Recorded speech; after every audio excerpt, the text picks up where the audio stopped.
이번 동영상에서는 여러 경로로 입수되는 영업 정보를 구별하여 영업 기회 여부를 판단하는 것을 말씀드리려고 합니다.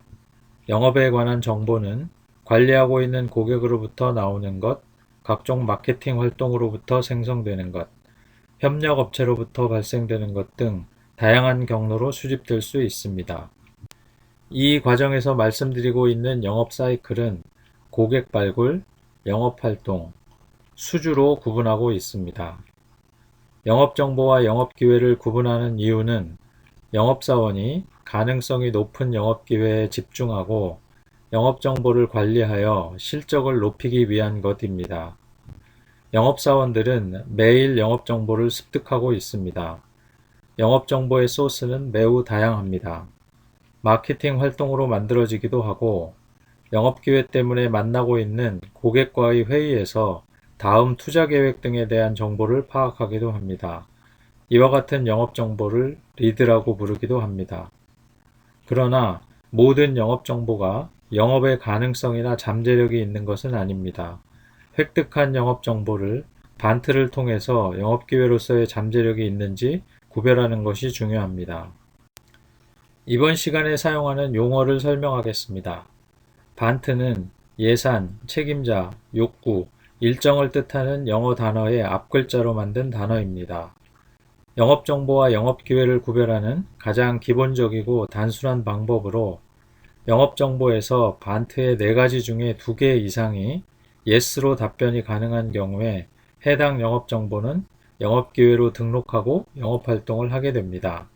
영업활동을 하는 동안 yes로 답하지 못한 부분에 대한 정보를 지속적으로 파악하는 활동을 동시에 하여야 합니다.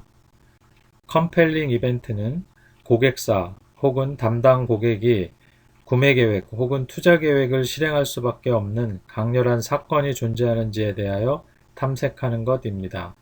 여기에는 내 외부의 압력이 작용하고 있는지, 책임자의 개인적인 영향, 예를 들면 승진, 보직 이동에 영향이 있는지, 계획을 진행하지 않았을 때 부정적인 영향이 잠재되어 있는지에 대한 사항을 관찰하는 것입니다. 반트에 대한 자세한 설명 자료입니다. 예산은 금액이 정해져 있는지 확인하는 것이 중요합니다.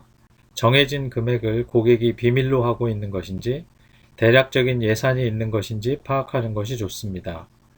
책임자는 연간 제품 혹은 일정 금액이 판매되는 곳이라면 담당자가 있는 것으로 만족하지만 새로운 계획에 따르거나 규모가 큰 사업이라면 조직이 갖추어졌는지 확인하는 것이 좋습니다.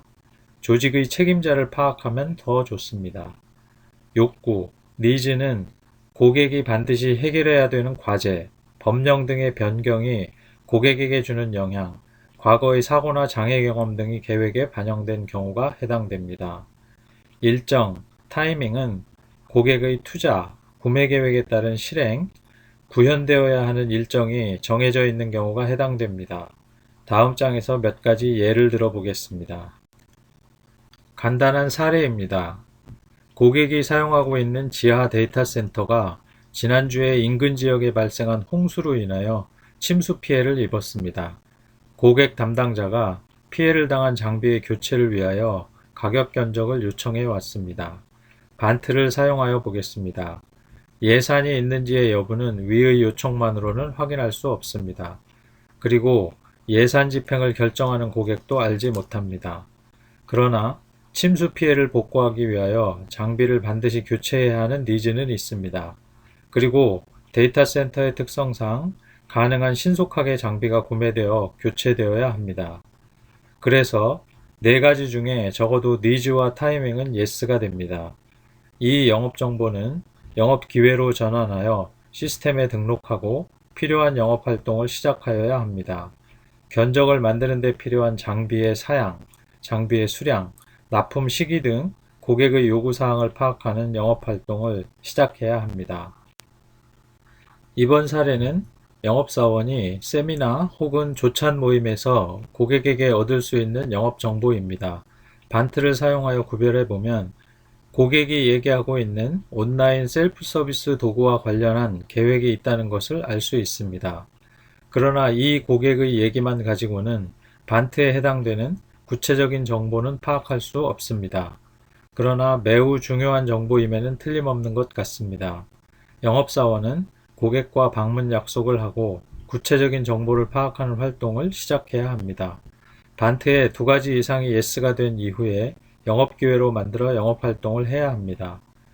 영업사원을 중심으로 생각해보면 영업정보를 구체화하는 활동과 영업기회를 진행하는 것 중에 우선순위를 정해야 할 순간이 오면 영업기회를 처리하는 것에 더 높은 우선순위를 가지고 진행해야 합니다. 영업정보를 구체화하기 시작했을 때 고려해야 되는 것은 고객이 아직 준비가 안 되어 더 이상 진행할 수 없는 상황입니다. 영업정보를 추진하는 경우는 방문보다는 전화나 이메일 등 시간을 절약할 수 있는 방법을 사용하거나 영업기회를 추진하는 도중 짜투리 시간을 활용하여 방문하는 방법 등을 활용하는 것이 더 좋습니다. 컴펠링 이벤트는 강렬한 사건으로 직역할 수 있습니다. 현재 추진 중인 영업정보가 향후 수주까지 이어지는 과정에서 고객이 반드시 추진해야 하는 이유를 의미합니다. 크게 네 가지로 분류할 수 있으며 고객의 내외부 압력이 존재하는 것, 고객 책임자의 개인적인 이유, 당장 하지 않으면 더 큰 비용이나 손해가 발생할 가능성이 있는지가 고객 측면에서 매우 중요하게 됩니다. 영업사원은 컴펠링 이벤트가 무엇인지 고객과의 의사소통 과정에서 발견해야 하고 고객이 컴펠링 이벤트를 인지하지 못하고 있다면 영업사원이 고객 정보, 시장, 고객의 경쟁사 등에 기초하여 고객에게 컴펠링 이벤트가 무엇이고 그 영향에 대해서 설명하는 것이 중요한 영업활동 중 하나가 될 수 있습니다. 컴펠링 이벤트를 이해하는데 가장 중요한 것은 시간입니다. 시간에 대한 제약이 있다면 강력한 컴펠링 이벤트가 될 수 있습니다. 이번 시간에 배운 내용을 복습하는 연습입니다. 여기서 잠시 멈춤을 누르시고 세 가지 사례를 읽어보시기 바랍니다. 그리고 반트, 컴펠링 이벤트에 대해서 생각해 보시기 바랍니다. 답은 다음 장에 있습니다.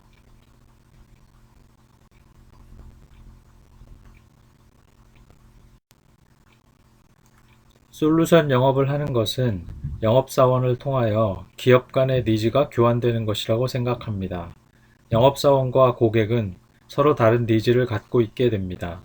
그리고 영업사원은 경쟁사의 상황도 파악하고 있어야 하니 상대적으로 고객에 비해 정보가 적은 것이 일반적입니다. 상황에 따라 영업사원의 니즈를 고객에게 고백하고 도움을 청하는 방법도 있지만 고객의 니즈와 영업사원의 니즈가 적절히 교환되어 윈윈되는 방법을 선택해야 장기적으로 고객과 좋은 관계를 유지할 수 있고 영업 실적을 높일 수 있습니다. 다음 시간에는 고객의 요구사항을 파악하기 위하여 영업기회와 관련된 조직도 관리 방안에 대해서 설명하겠습니다. 감사합니다.